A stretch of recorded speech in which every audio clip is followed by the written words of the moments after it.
Hey guys, welcome to the Nook by the Joyride. I'm so excited that we are back. The gents have been holding it down on the den, but I'm happy that we are back. This is episode 2 of the Nook season 4.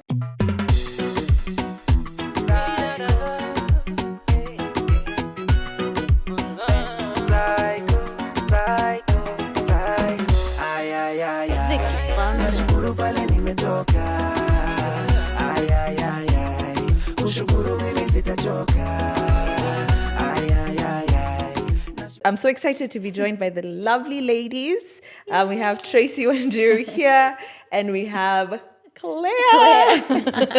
We had Clare actually on our first episode of the Nook, so it's always good to have you back. Thank you. So I'll let you ladies introduce yourself first before we jump into the conversation for today. So Tracy, go first. No, I wanted to start with Clare because she just has this very amazing energy. yeah. So please. Oh, thank you. Start. She's a member of the Joyride. I am a member. Thank you so much for having me again. It's been an absolute blast. The last time we were here was fantastic. The conversations were wonderful.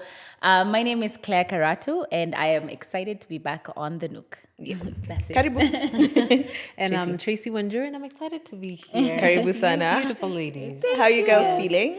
Excited. Yeah. Excited. Yeah. I like that you said excited because my default word is always exhausted.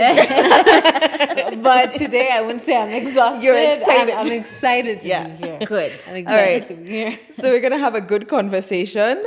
Before the cameras were rolling, we had prepped for another conversation. We did. But we've just been ambushed. So we're going to go with the flow and go with the questions. Yeah. So the good thing with the Joyride, the questions will guide our conversations. So fret not, okay? Okay. All right. So we're going to kickstart. Okay. So the conversation for today is things my dad never told me. Yeah? Great. My dad. Yeah. My dad is very much in the picture. Has been there for 30 years. We have a good relationship. He's a really good man. Yeah. So, Tracy, do you want to give context? So when they said Things my dad never told me. Yeah. I was like, my dad never told me anything. Like we're not even being funny, but I didn't have my dad in the picture, so I wasn't told anything by my dad. Mm-hmm. Yeah. But it's not a sad thing, as when I look at it, that's just my story. Yeah. And of course, I wish that my dad was around to tell me things, but no. So I feel like this is also going to be a good learning experience for me, but also the fact that my partner is there for my daughter. I think that also sort of like gives me perspective because there's a lot of things I see them do together, and I'm just like, I wish I had my dad. Yeah. So maybe I can give perspective from that point relationship. of view. Yeah, from that relationship. Okay. Yeah. Okay. My dad's in the picture. My dad has been present in our lives for all my life. Well, most of my life. And he has taught me a lot in the few things that he's told me. Yeah. All right, we'll deep dive. I think my dad is a typical African dad. So I don't know if he's also told me lots of stuff. Yeah. But we'll see. Let the questions guide. So, ladies. It's in the actions. Yeah. I will give you the honors. So we'll pick a question. We'll each pick a question. And then we all answer it together. I feel like I've done my dad a disservice. The way he's taken care of. You know what, Dad? Thank you, and I love you, and you've taught me more than anybody has ever taught me on this entire planet. Like, I've learned so much, and that's also through the beatings. Because we were thoroughly whipped. So I'm gonna take this big one. I don't know why it's big, but You go. Okay, I'll do the last. I'll do the last round. So Claire, we can start with you. Sure. Okay. can I open mine? Yeah. Sure. Or we can do it after. Okay, so I got number 9, and things I wish my dad taught me. So I'm supposed to say things I wish my dad taught me about having enemies or rivals. Let me tell you the reason I'm laughing is because my dad is one of the most expressive. You think I'm expressive? My dad is 10 times more expressive than I am. So he did not shy away from expressing anger and expressing when he's not pleased with somebody. And I think he's one of the most honest people I've met because he says what is on his mind. So do I wish that that he taught me what it's like having enemies. I saw that because there's a couple of maybe let me just say one friend that came over and they literally went at it like when we were all there. My dad really? would, yeah, he went at it. He spoke his mind. And when I say expressive, I mean to the point of standing up and yelling. However, what I do wish that he should have told me is how to handle them. Because you see, the thing is, because of watching him handle rivals or fights, I picked up a couple of things from him. So I wish he would have taught me that that's not the way to go about things. That you go about things a little bit more different. And I think I learned that from my mom, though. Yeah, because it was balance. Yeah. Okay. Was your mom a little bit more like calm? Opposites. So my mom is, she's never beat us. I've never seen her, when she yells, it's basically because she's yelling for joy. Like she's never shouted at us. She's never pinched us. And so she's very, very patient. So she balanced him. So my dad would always, go up goes real up? quick, Yeah. real quick. And my mom would always just be right here. So she always handled us with so much grace and so much, care. So yeah, there was that balance. Okay. Yeah. So mine. Wait, we need to answer all of us Oh, the we same. answered Yeah, the same one. Yeah. Okay. Yes. So it's things I wish. Things I wish my dad taught me about having enemies or rivals. Maybe you go. Okay, so dad, very huge man of the faith. Yes. So he believes in love your enemies. You Yes. know, you treat them well. When they slap you, I'm not sure if this is biblical, but if they slap you on the Turn what the happens? other cheek. Turn the other cheek. Yeah. Yeah. Yeah. So he's like tender women and zako. Yeah. I think I wish he told me because I understand that principle. Yes. But sometimes I battle with the concept of like sometimes you just have to get what's on my mind. And he is a very expressive man, so he never shied away from like if someone has made him angry, he would really just say what's on his mind Yes. in the very nicest way possible. But he also, I think that thing of like loving your enemies, sometimes I believe like, I just need to hate you for the rest of my life because of what you've done to me. So I don't know, it's that careful balance. Yeah. So what I've seen with my partner is that very much like your dad. Yeah. Right? Yeah. So we're the same. So I'm the very patient, it's okay. Yeah. Like that person slapped you, that's fine. fine. I'm that. Turn the other cheek. Yeah, and he's like, no. Yeah. So what I've noticed is that our child is very, very expressive in the sense that if they don't want something, you'll know. Okay. So it's like, no. And I love that because one of the biggest issues I've had is me learning how to stand up for myself for the longest time. And it's in very little things like, what do you want to eat? I know I want a pizza, but because I'm so used to, not expressing myself, I'm like, oh, but you want to have chicken? That's fine. Let's have We'll chicken. have chicken, yeah. But you actually want pizza. But I want the pizza. And I've noticed that with our child because if she wants pizza, she'll tell you, I want pizza and I want it with pineapples and I want it in a She'll circle. know everything. Yeah. So, yeah, I've noticed that. And it's really good to be expressive. Oh, yeah. Yeah. I'm learning now after, it's sad that it took me having a child to learn that it's okay to really confront situations. And it doesn't mean that you're a bad person. Because like growing up with my mom didn't really express herself. So a lot of in many situations, I saw her been taken advantage of. And I think I subconsciously just picked up a lot of those things. Yeah. Yeah. Okay. We'll do the next question. So the next one is things I wish my dad taught me about rejection. Ooh. Go first. Where is my daddy? What did you wish like he had Yeah. told you? Like I wish my dad told me that rejection is not about me. It's not a reflection of the person that I am. Because a lot of times when you think about rejection, you think I've been rejected because I'm like this. No, but that's not always the case, right? Maybe that person just has a different kind of way of seeing things, right?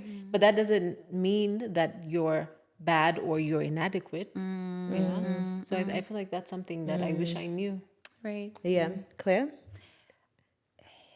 Rejection. I'm trying to think about what I wish he taught me about rejection, because my dad handles rejection like the best thing ever. It's like, okay, you have refused, let's move on. And it's rejection on what? Is it on an attempt to date you? Is it work? Is it, what are we Business talking? deals, What yeah. rejection? Yeah, are we actually talking about? Because if I think about it, I wish he taught me to feel the rejection and not just sweep it under the rug and move on. Because I've learned now when I'm older, I never really dealt with rejection and all these things very well, because the one thing I do is just move on.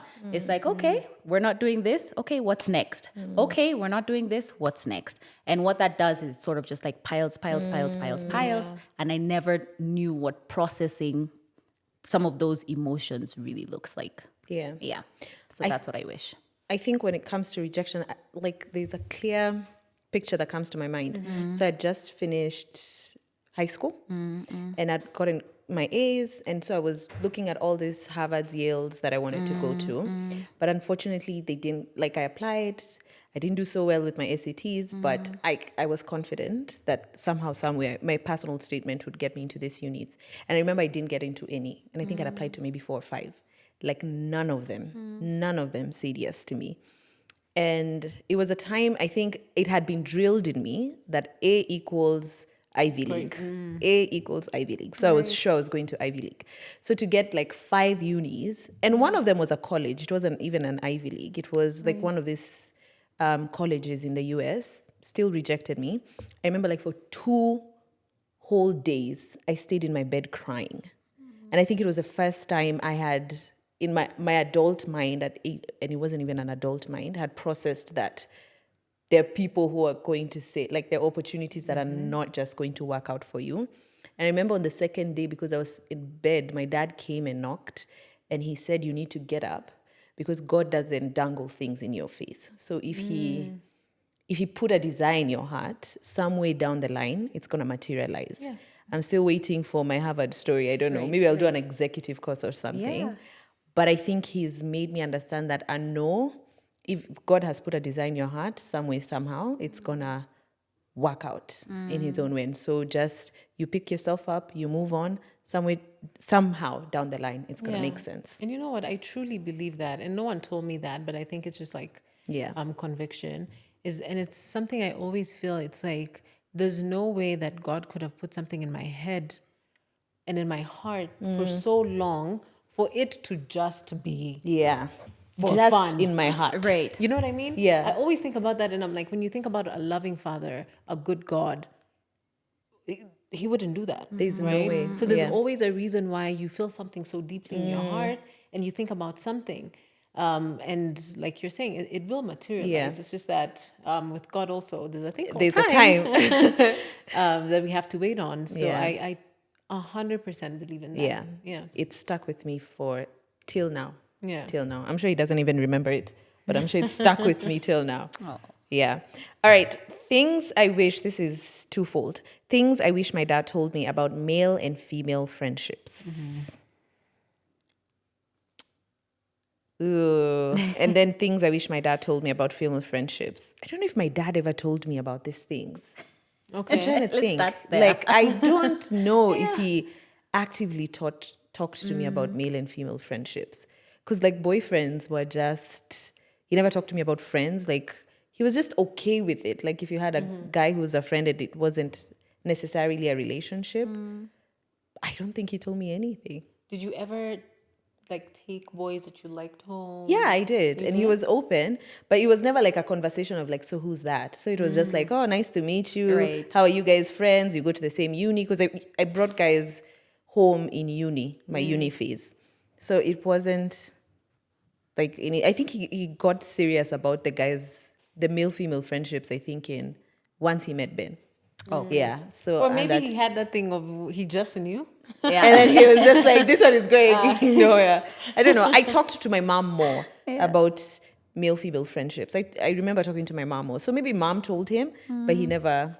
Yeah. What would I have wished? Because it's twofold. Because there are male and female friendships that are not romantic. Yeah. And then there are male and female friendships that end up in romance. Yeah. So what would I wish you would told me about male and female? I think maybe he would have helped me understand the male species better. Better? Like Species? understand. She Yeah, said 'cause The male species, because there's a lot of things I see in Ben, and then I was like, Dad is similar in a way. My nanny says this thing. It's like, I want to wote ni kama Nikawa- walizaliwa na mama moja. Like, So maybe walizaliwa na mama moja somewhere. So I get your point. Yeah, so I think maybe you would have helped me understand the male species a bit better. Yeah. I've had to see things in Ben. I'm like, but that's like Dad. So maybe he taught me by his actions, never really just sitting down. And maybe I didn't even like consciously think about them until I see them replayed, and I'm like, oh, so maybe Dad. Yeah, there's a similarity here. I would say what I wish I knew is how to be in union with a man, or how to actually just live in the same house with a man. Because you see, my mom raised me. We didn't have men in the house, and the thing is, even with my mom, she didn't want men around the house. So even if she was dating, I wouldn't know. But I'll tell her, why are you going out too much? You know? But then she would never like openly bring guys home, or any of that stuff.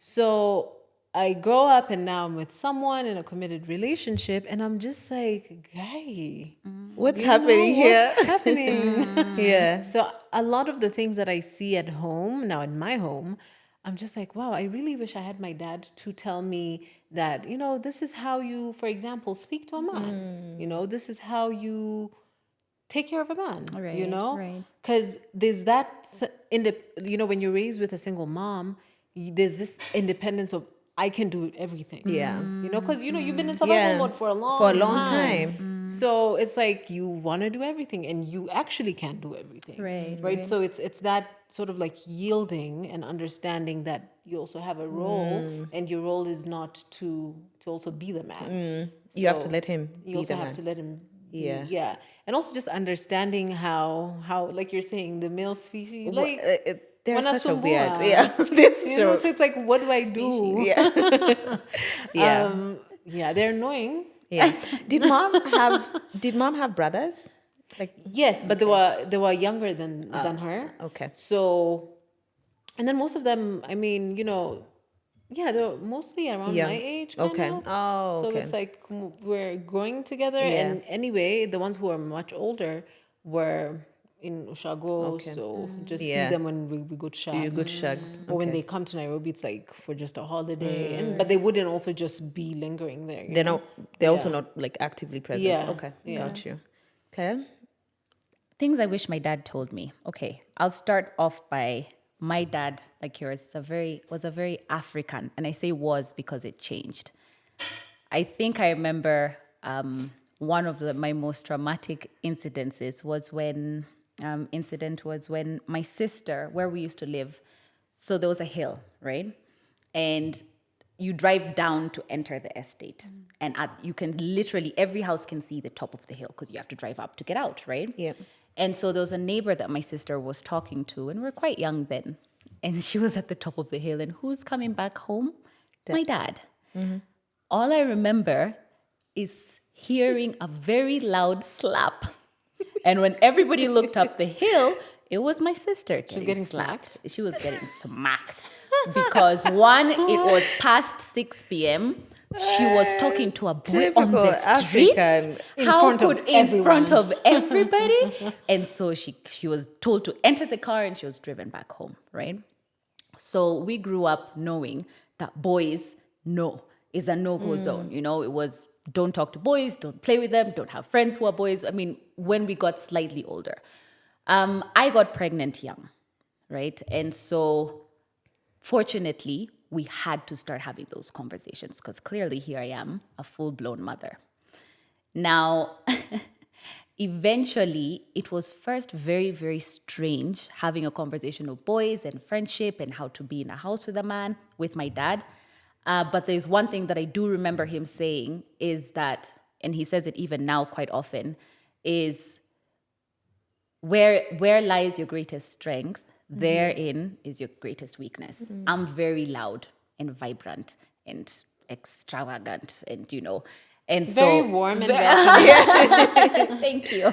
And so he told me you need to be very careful about that. My husband right now is quite quiet, so you can imagine the conflict that would be in the house. So there's a lot of things that I've come to learn from my dad. But what I do wish he did tell me when it comes to, I think we've diverted a little bit from it because it's like now based on husbands, but like on friendships, because he had a very close friend when he was working at a certain company, and she would send us gifts. Okay, she would send us gifts like chocolates, all sorts of stuff. So my sister and I knew this friend, but now growing up, she's no longer there. And those are the conversations that I want to have. Why isn't that friend there? Why was that a problem? Why did that friendship break up? What did you and mom have to deal with when that friendship needed to be discussed? Because you see, now when you're in your partnership, when I'm with my man, there's certain friendships that we have to discuss. You know what I mean? So I wish my dad told me that, you know what, with male friendships, there's certain things that you're going to need to navigate with your partner. With female friendship, there's certain things that he needs to navigate with his with you. So I wish my dad taught me that there's going to be a little bit of difficulties when it comes to dealing with female and male friendships when you're in a marriage. Because I mean, it brings about a lot of things. Even when I think about it, can you imagine? For example, I'll put myself in your situation. Like, I keep sending Ben gifts. It's like, corny. It wasn't a thing then, but like now when we talk about it with my sister, it's like, why was she sending gifts? You know, when you're younger, you're just like, oh, we get Thank gifts.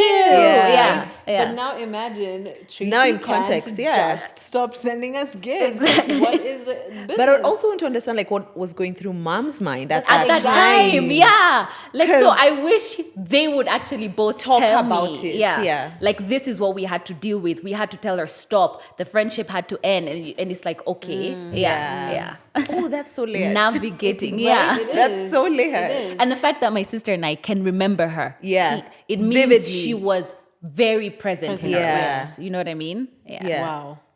I don't know if I had such a scenario because my parents, the dynamic, and I've seen subconsciously, I've picked it up, is that their dynamic is a friend is a group friend. So it's both our friends. So a friend, whether female or male, becomes our friend. Yes. Yeah. Except female, who is mom's friend, so that the female friendships go on. Right. And subconsciously, I found myself picking that up because in our relationship, you'll find like a lot of our closest friends, we all share them, Ben and I. Like we all, I don't know. It's I very also interesting. saw this whole couples thing. So there's we call them cousins, but they're family friends. Yeah. So then they both had, it was mostly church friends. Okay, And yeah. all of them were couples. Then their children were our cousins. Yeah. You know what I mean? Yeah. So then I guess it's just that aspect of, okay, so do you grow up? Some of the conversations that I wish my dad would have with me is, do you then make sure that when you're looking for friends, you're looking for married friends? For couple For friends, couple friends, you know what I yeah. mean? That share the same morals and same values. And then what happens if you actually click with a specific male, like, how do you navigate that? It's like, how do you draw the boundaries that you're just like, okay, I'm married, but we're friends and you're cool. And this is my husband. You can hang out with us, you know? So those are some of the conversations I would have loved, honest conversations with my dad. Yeah. What do you guys wish dad had told us about female friendships? Because I think for me would be the breakups. And I don't think I've had a lot of those.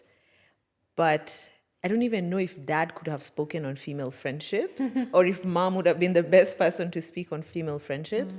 And even just, I know the question is female friendships, but even friendships in general and how they end, how time puts a strain on friendships, how work puts a strain on friendships.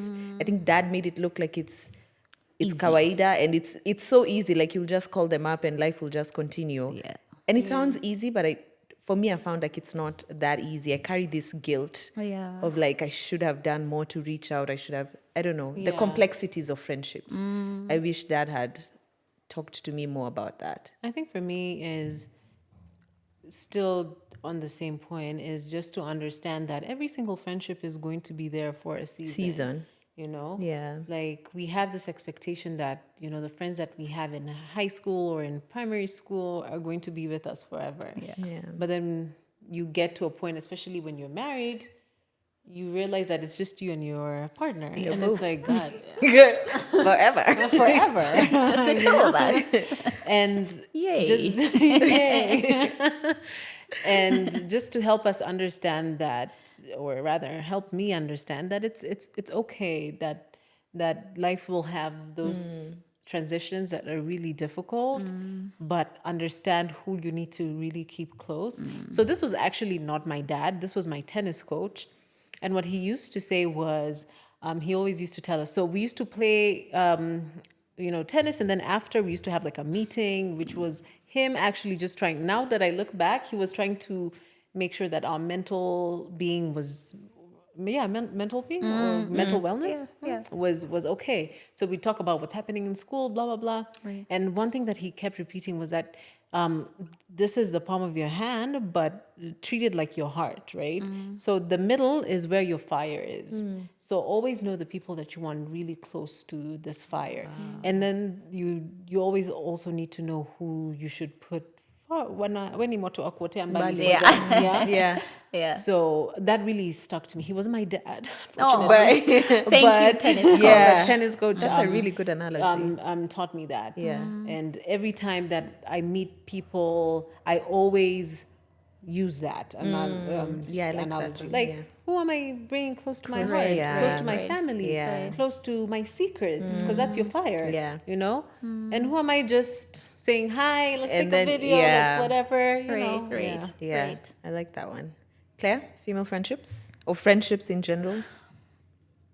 I don't know. I just wish we had more conversations about everything, honestly. Really? Because fortunately, we did get to the point of having open conversations about everything, but I was way older. Because when I was younger, I'd just pick friends, didn't matter, hurt my feelings, move on. And I just wish we had more conversations, because I'd be in my room, let's say he's mad at me, he'd yell at me, and not really find out, like, how was your day? What happened? Are you hurt? Are you happy? Yeah, and I just feel like I wish we just had general conversations. I can't pick like something in specific, but just general conversations. Yeah. Okay. Okay. Before we pick the next one, was your dad really easy to talk to? Not or then. not then. Now So, that you're older, He is fantastic to talk to. Okay. In fact, now I sometimes feel he pushes me a lot to talk to him, but I feel like it's easier to talk to my dad than my mom now. Really? Yeah, like cause there's a level, we're very similar. So there's a level that he understands me, and maybe that my mom won't be able to bring out, but he understands me fully. So it's easier to have conversations now. Then it wasn't, because his reaction would be anger. His reaction, and it was always from a place of love. So for example, if you bring up something and let's say it's like a silly question, it would become a lecture. You know, those proper African households who are just like, what was the point of even asking him? It would be made a 3-hour lecture. So it was Yeah. very difficult to have open conversations with him about anything. Anything, yeah. Yeah. Mine would turn out into a full-blown sermon. Yeah, and a a sermon, Bible scripture. exactly. And I just wanted to talk to you, sir.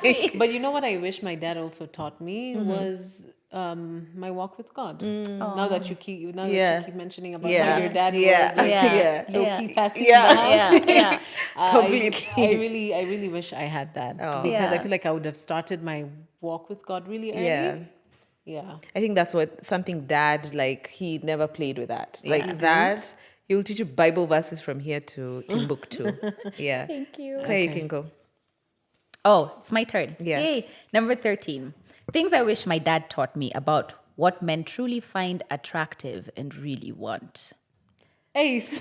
That is. I wish my dad taught me about what men truly find attractive and really want. I don't know how to answer this, because it's like, do I even want to have that conversation with my dad? And then the thing is, I feel like if you have that conversation with your dad, you're gonna be like, okay, now I want to be attractive. Like Yeah. you know, I want to be attractive like that. You know, because that's what a man would want. Right. That would be a really awkward conversation to have. Completely. I don't even see an African dad having that. Having that conversation, Like, right? especially that generation. Like, I Maybe- would see my mom having it, not my dad. Things I wish my What dad do you taught me guys about. think about maybe having that conversation after you're married? Maybe. And it's like, you know, Wanjiru, maybe cook like this more, Maybe, but or I or just wear your dress. But even that would be creepy. but even now Exactly. Do you get what I mean? Yeah. but I feel like now it's actually too far down because like I'm my own person. Right. Yeah. I know Yeah. I know what I like. So like I don't think there's anything he would come and tell me like about how to be attractive. I'm like I've figured it out. Like that. right. Thanks, but I've figured it out. Yeah. Yeah. Because I'm just like, I think one of the things that I can thank my dad for is constantly telling me to just be myself. Yourself. And the one thing that we always laugh about with my siblings, whenever he'd give us a lecture, he would say, your God-given competences. And that's exactly how he says it. Your God-given competences. And so for me, like he says, you're my child, and that's enough. You get like you are born of me, and we are powerful, we are strong, we are relentless. You know what I mean? And so that in itself, I think he taught me, because it's like if a man doesn't find you attractive that way, then really he doesn't want you. Did he say that when you really needed to hear that? Because I'm thinking for me, I needed to hear that when I was in my teens, my early 20s, when I'm navigating. Because I feel like now, yes, thank you, you're affirming me and everything, but I feel like I have bloomed.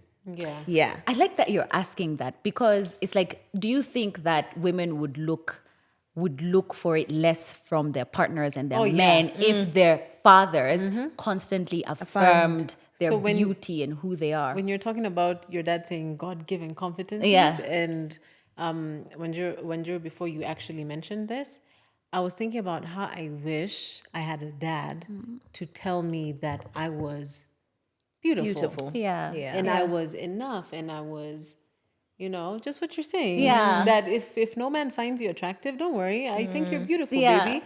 You know? You know what? I think that it can also be a problem. Let me tell you why. Really? My dad is like the super complimenter. Okay. Oh, even with his That's wife. you. Like, yeah, exactly. That's me. Exactly. Because then it's also for like, I want you to know that you're beautiful. And to, Yeah. But here's the thing, if I may. There's somebody in my life who isn't as great a complimenter, do you get, as my dad? So then I would always hold whoever I'm dating with the same that standard standard. that my dad, because my dad wouldn't sit before us. He'd make sure his ladies have sat down, then he sits. He would, whenever my mom would walk down the store, look at her, beautiful. Look at your mother, beautiful. And I instantly expect that. From my That's your, husband. You know what I mean? Where if I'm walking down the stairs, I'm like, Look at her. Yeah. but it doesn't come. You know what I mean? So But you know what, Claire? I feel like it's better that than living in a place of inadequacy. I get Right? that. I get because, like for you and your partner, I feel like it would be easier to just be like, baby, you need to do this more. Or whatever, than get yourself out of a place of feeling inadequate. That I feel like would hurt the relationship more. Even more. Yeah. Because then you feel like it's a need. Because like you see, for him, if he says it or not, I'm like, at the times I tell him, I know I look nice. You Yeah. don't You need don't to have say to it. tell Yeah, me. you don't have to Yeah. tell Exactly. me. So I Yeah. hear you 100%. Yeah. But I can also understand what you mean. Sometimes you're just like, say something. Standard. bro. Yeah. You Yeah. know? Yeah. Yeah. Things I wish my dad told me about. Physical. About what what men men- truly find attractive and really want. I think especially in my teens, I spent a lot of time, and maybe teens and 20s, like Right. early campus years, probably even like till I met Ben, I spent a lot of time focusing on how I look, how I present myself, how I sound, all those things, thinking that that's what men are looking for. But really, it's deeper than that. And I think I found that with Ben was the one who taught me, like, it's deeper than that. And it's great to look good and it's great to feel good and all those things. And I truly and 100% advocate for them. But that's just not it. Like, there's more to it. And I wish, like, I knew that. I don't think I would have spent so much time, even spent so much time trying to prop myself up for certain men, trying to think that that's exactly what they want. And I would have saved myself the hassle of so many relationships. Now that you mentioned it, in addition to what you were saying, it's like maybe I do wish that my dad taught me to find my identity in Christ. Do you get what I mean? Where it's like no one needs to define who you are, no one needs to define anything. It's just like your identity lies in God. Yeah. What He thinks of you is the only thing that matters. And that's enough. You know what I mean? Yeah. I think about that all the time when I'm with my child, because that's one thing I wish I was taught by, dad, mom, Whoever it was. whoever was around me, that just find your identity in God, because that makes everything so much easier. Like you're not battling anything. Someone said, you're like, okay. Because that's how I am now, right? Yeah. After many years of just always battling and trying to find myself through what other people would say or how they feel about me. Now I'm just like, man, you want to tell me all it took was just me understanding that what God says is just enough. You are. Yeah. And that's what I want for my child. Yeah. That's beautiful. You will have that. Go. 6 things I wish my dad told me about adulting. Hey. That it's a lot. Get out. And it's Shukisha. relentless. Like it's relentless. Like it never ends. It never ends. Every day something new. Every day something new. So one thing I wish that my dad also told me about adulting is to make sound financial decisions. Yeah. Right? And I say that because for me, I started making money very young.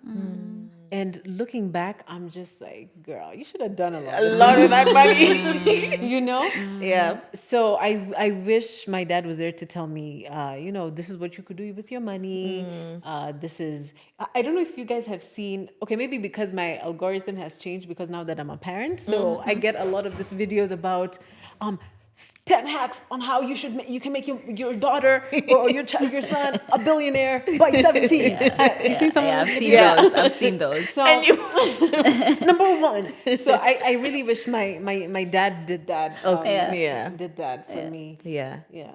My dad about adulting was and I think he's still obsessed about like, you have to settle yourself. You have to, at any one point, you have to be planning on how to settle himself. Like even today he called me. He was like, I want to have a sit down with you and Ben. I want to know how much money you guys are making. I want to know what's the plan for you guys. Like, what are you guys planning with your lives? Like, maybe you're just running up and down in this Nairobi and you're not making any money.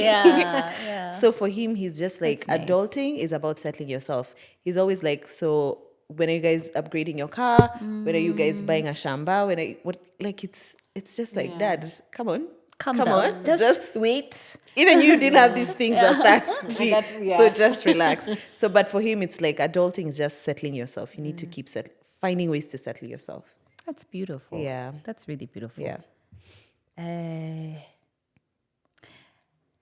So this is a funny story. Well, not really funny. It's funny, sad. My dad lost his job from a corporate company some time back. And rather than being open about it and telling his family, he woke up every day, got dressed, left the house, and went to work. And was going to work. To work. And now is when he's able to talk about it, because we talk about it and we laugh. And now when we ask him, what were you doing? He said, I was going to the office canteen and sitting down and having lunch and wondering what I'm going to do next. Oh, no. Now, the reason I'm giving that story is because the extent to which parents go through to cover up the difficulties that they had to face raising us is insane. It's because so insane. I'm like, if we had those conversations where it's like, hey, things are tough right now. We need to tighten our belts. This is what we're going to be doing for the meantime. This is what dad is going to be doing. This is what mom is going to be doing. You guys need to help with housework so that we can, something. Then it would help me, or it would have helped me understand that when these difficulties come later on in life, that it happens and I can be able to deal with it. So for me, I wish my dad would have been open about how difficult life can be. Because let me tell you, there's a lot of difficult cards I've been dealt in life, like so many. And I found myself just having to deal with them by myself because then it wasn't a space where I was taught that you need to talk about these things in order to get help, in order to understand how to be able to navigate these things. So then I ended up just dealing with a lot of my problems on my own as well. Yeah. So I wish there was that open space. You know, when Wanjiru, you reach out to me on WhatsApp and you're like, Tracy, this is what we're going to be talking about, things that you wish your mother told you. Yeah. And I remember thinking, oh my God, why did they ask me to do this one? And I honestly wanted to say, Wanjiru, I can't do Yeah. this. Because it was one of those things I'm like, I guess you didn't teach me anything. No. But I just thought that was a really hard topic. But now that you're mentioning it, one of my points was, and I feel like it really ties into what Claire has said, is the fact that my mom hid a lot of things that we went through, and I wish she just told me. you. She talked about it. Because I don't know if I've said this on this podcast, but like my mom has lived on survival mode for such a long time, and unfortunately, I did that as started well. living Survival. on survival mode, Yeah, right? yeah. And I remember instances where I said really hurtful things to my mother. Like I remember there's a time I wanted this Bata shoe. Bro, I wanted that shoe so bad. And she couldn't buy it for me. And I remember just telling her, Mom, I hate you. You know? Yeah. And it was a lot, like honestly, even thinking about it now, like I really gave my mom a hard time. And I feel like it wouldn't have been that bad if she only told me that our life was different. So just to put it into context, the schools I went, my mom really worked hard to make sure that I went to really good schools, despite the situation that we had, right? So, you know, you're going to schools with people who have a lot of money. And like for me, I never understood, like when we close school, when I'm going home, sorry, I don't know why this makes me. So we had to cut because We needed them. we needed the tissues. So talking about me and my mom's relationship just growing up is always just a very hard topic for me. But yeah, like I was saying, you know, like I went to school and was in situations with like kids my age, and they were more fortunate than me. And, you know, going back and seeing the situation at home, I'd just be like, why is this not the way I see it with other kids, you know? Like, why can't I go and have pizza in or like chicken in with my friends? Why do I have to be the one left out? Or even if I'm going, I won't order because I don't want to be asked for money. Yeah. You know, because I won't have the money, you know? Yeah. So I just wish that, you know, my dad, my mom in this case just told me, you know what, Tracy, like this is our reality. And we can afford a lot of things that your friends have. Can afford, yeah. And it's okay because it's just for a short time. Right. Like this doesn't mean that your life is always going to be like this. Yeah. And my life has not always Yeah. hasn't been like that. Yeah. Yeah.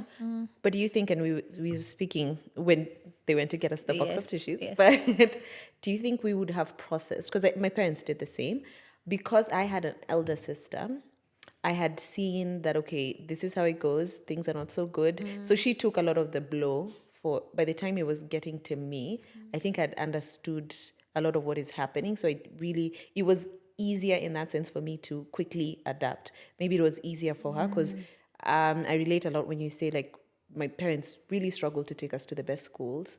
We weren't as fortunate as the kids there, and it never used to make sense why they could afford things we couldn't. Yeah, you're And just like, it's a shoe, man. Yeah. Like, you want to tell me you can't afford a shoe? How? No, but as a child, though, you No, know, as a child, yeah. you can't you can't fathom, process. like, Can't why process do that. they Yeah. have that shoe and I don't have? Yeah, you know? and when I'm saying it was easier for me, it's because my sister had gone through the same school, so I saw, okay, this is how it works. But do you think we would have processed what exactly kina mama saying that there isn't enough money? And think about it even because I know you guys are moms, and it's our instinct to protect our children as much as possible. So even information that would either stress them, hurt them, I don't know. What do you think, Tracy? No, the reason I'm saying that is because I don't know if I would have processed, but we also don't understand the level kids understand things. Things, okay. Like kids understand so much, and I'm speaking from now my perspective of being a mom. I moved out with my kids, though I was in and out struggles, but there was this period that we lived in an apartment that we didn't have a TV, and we had maybe just couches, and my dining table had plastic chairs, right? And it was empty for a very long time. And so the kids in the estate would come, but the confidence my kids would have to bring them to this empty house was because of the conversations that I had with them. So when they were asked questions like, why don't you guys have a TV? I'd eavesdrop, and one of my older one would say, my mom hasn't bought one, but she's working very hard to be able to buy one. Do you understand what I mean? Yeah. And that's because I had the conversation with Juliana and Alicia where we don't have this because I don't have the money for it yet, but I am working hard for it. Or we don't have this, or we're not able to do this at the moment, but we'll write it down and we'll work towards making sure that happens. Do you know what I mean? Yeah. And so it made it even easier for them, well, from what I saw, because I can only have the conversation with them to find out if it was easy or hard on them, but it made it easier for them to be able to even respond to their peers, you know, on difficult situations. And let me tell you, kids can be cruel. Kids can be cruel because they're blunt. They're blunt, and because there's so many conversations that I'd hear with Juliana and her friends, or younger, when she was much younger, like a lot of the kids would ask her, like, why aren't your dad and your mom together? Where is your dad? Why did your dad leave your mom? Or who is this and who is that? But because we've had those, I got those questions all the time. right? Jesus. And because we've had those conversations with my kids, then they answer very, very, very candidly and confidently. Yeah. In fact, one time, my younger one was asked, you have 2 dads? And she said, no, I have 3. And I was like, okay. And she was like, I have my biological dad, my stepdad, and God.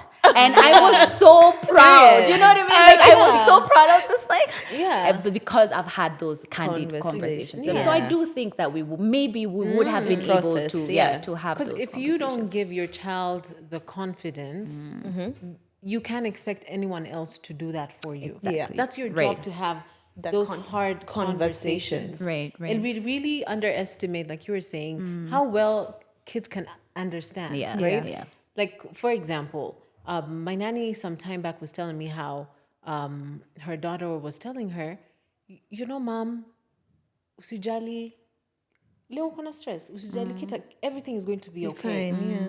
Like, don't worry about tomorrow. You know, things like that. Yeah. And I'm just like, wow. Yeah. You know, so if you don't have these conversations, then your children are just stuck in a place where they don't know what's happening. Yeah. Right? So they don't know if you don't have money or if you have money. So unaninyima. Yeah, exactly. Yeah. So maybe that's You what process you're doing. it as kunyimwa. Yeah, you process it as And that's as hurtful, kunyimwa. And, yeah.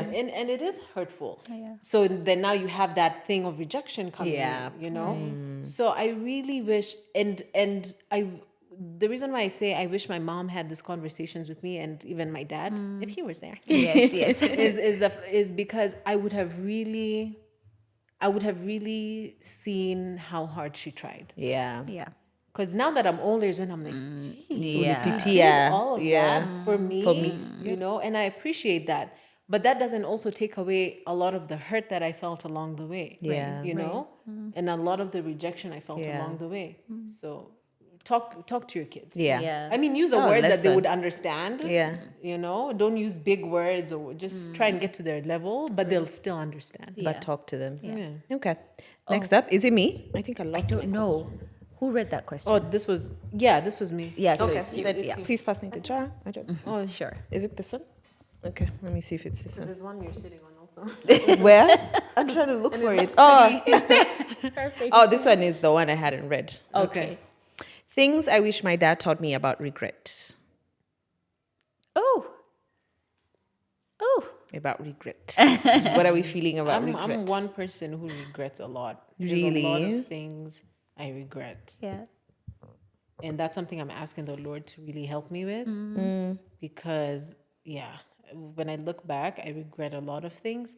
So if I had my dad around, I wish he told me that you need to let go of the past. You really need to let go of the past and know that if God did that for you, he'll do it for you even greater. Yeah. Okay. I struggle with regret, knowing if it's a negative emotion, because I think the world has drilled that I don't have, that saying of like, I don't have regrets. All my things are lessons. I don't know. I struggle to need that feel. background noise. Like I actually feel regret. So I struggle to feel if like regret. Maybe I'll unpack it in therapy because now Right. Dad won't tell me. Yeah. But I struggle to feel like if regret is a negative emotion, is it the worst thing that could happen? I don't know. I think it's what the regret makes you do. So do you beat yourself up for it? Do you because you see, like now you're saying you're going to unpack it in therapy, which is Yeah. a perfect way to deal with regret, honestly, Yeah. to just talk about it and unpack and work it out. And of course, to let God, help you. Feel you. I know the reason my dad, oh my gosh, my dad has the funniest stories. What would I have wanted him to teach me about regret? Maybe I would have wanted him to teach me to make wiser decisions because he has all sorts of stories to do with regret, but he always makes them funny. So, for example, let me give you a business story that he and his wife did, my mom. So there's a time they were young and they had, we've had lots of conversations, as you can see. I've had lots of conversations with them, and they were trying to figure out how to feed my firstborn sister. And my dad hadn't been hired yet. My mom used to work at a company. Actually, she used to work for Sarit at that time, if I'm not wrong. Then they decided they're going to do a business together. And they bought clothes because at that time, secondhand clothes were booming. So they bought bales. Now, they didn't understand that bales are usually air compressed. So then there's a lot of clothes in bales, right? They opened the bale. Needless to say that they slept on clothes for about a month. Because the stock wasn't moving. It wasn't moving. There was a lot of clothes, and the way he says it, it's like it's always just a funny story. That's what I'm saying. It's always just a lesson. Yeah. So in all the regrets that he may have had, maybe one thing I would have loved. Maybe he was teaching me, if in hindsight, if I think about it, maybe he was teaching me to make better decisions, but I would have liked it to be clear. Like, don't do this, don't do this, don't do this. But I guess he just wanted me to learn from his mistakes as well. So maybe that's what I'd like to learn about regret. Yeah. I don't know. Regret, I struggle with regret. Just like Tracy. I struggle to understand. You're right. That's something that we need to go to figure out. for. Yeah. Claire, next. Oh, sure. Things I wish my dad taught me about success and things I sigh my dad taught me. I wish my dad taught me about opportunities. Okay. Gosh. Again, I just wish it was honest conversations because you see, like in that story for the bales, like And I'm sure they ordered a lot because they're like, it's not enough, you know? So let's order 20. Yeah. We've had conversations now where he's told me how difficult it was. There's a country that he had to move to, and actually he moved all of us to. And we didn't know that was going on because the company was paying for our school fees, but he had his worst time there, right? Oh. I've learned about it. I think that's the first time I've heard him talk about something similar to depression, right? Okay. But before that, I wish he would have taught me how to deal with failure, maybe. Mm-hmm. Because again, I brush it off and move on. And I've learned that that's not the best way to talk about it, but it's worked for me. So I'm just like, I'm not scared to fail. And I have failed very many times, but I just keep going on. Things I wish my dad taught me about success, that it doesn't define you, that success doesn't define you because we're always told, do this, be this. People are called by their labels and their names and their achievements and their accolades. But for me, I'm just like, it shouldn't be a definition of who you are because, I just don't think success should define you. I wish he taught me that. Because I feel like my dad was also very old school in like, go get her, do this, do that. And I felt a sense of, or rather it was all in my mind, but I felt like he's disappointed because you see, I got pregnant early, I didn't get successful in his way or his definition of success. So then it played a big role in self-doubt myself because of what he had put success to be. So it should, basically, I wish he taught me that it should not define you. Things I thought, I wish my dad taught me about opportunities. I don't know if I wish anything because my dad would, do it! Go and do it. He was so supportive and he's just like, there's nothing. He'd always, in fact, my dad is probably my number one I think, my number one supporter. And if he's watching, this is probably the only time I've ever admitted this, but he is my number one supporter. Yeah. Yeah. So I'll start with opportunities. Yeah. Is I wish I was also told go and do more. Right. Just do it, right? In regards to success, I wish I was told that success is not equal to having a lot of money. Because for the longest time, that's how I equated success. Right. Like I have so much money, I have cars, blah, blah, blah. And then there comes a time in your life where you're not making that much. You don't have the car, you don't have what. And it's like, okay, does that mean then you're a failure? No. No. You're just in another season of your life, and there's a lot of things that you're successful at during that season. Yeah. And that's okay. Yeah. In regards to the first one, which was Failure. failure, Yes. I wish my dad told me that it's okay to fail, and that should never stop you from now seeking more opportunity. Yeah. Yeah. Because I'm that type of person, when I fail, I'm just like, what? It's the end of the world. Yeah. And Yeah. it really stops me from growing and Yeah. trying to explore other things. Right. Yeah. So I wish I was told that. About successes, I wish Dad had told me to sit in my successes. I think Dad is a performer. So he likes to see what's next. Yeah. Okay, so you got your A. What's next? What are you doing in uni? Right. Okay, you've graduated. What's the next job? Okay, you've gotten this contract. What's next? Right. So I think it's a typical African dad. I don't know if African dads are like that, but it's always just like high performance. So sit in my successes. I've really struggled with that. I'm always on to the next, on to the next, on to the next. Opportunities. I don't know if he taught me and I didn't listen, but I think not to be so timid. I have a very cautious spirit. Sometimes when it comes to taking opportunities, I tend to overthink it a lot. Right. Which is weird because I saw him, Dad took so many opportunities that were thrown at him. Even if he failed at them, like he would grasp the opportunities that were thrown at him. So maybe he did and I just never listened. But I think about timidity. I have a very cautious spirit that I wish sometimes I couldn't. And then about failure, that it's okay to fail. Yeah. That it's okay to fail. Because I think that high performance thing, and I saw him with my other sisters. He always pushed for performance and always used to push for you to become the best you could be. So failure always felt like I was disappointing him. And I know he never used to take it as disappointment. He just wanted the best you could be. But that it's okay. Atoki fail. Ni sawa. Ni sawa. Yeah.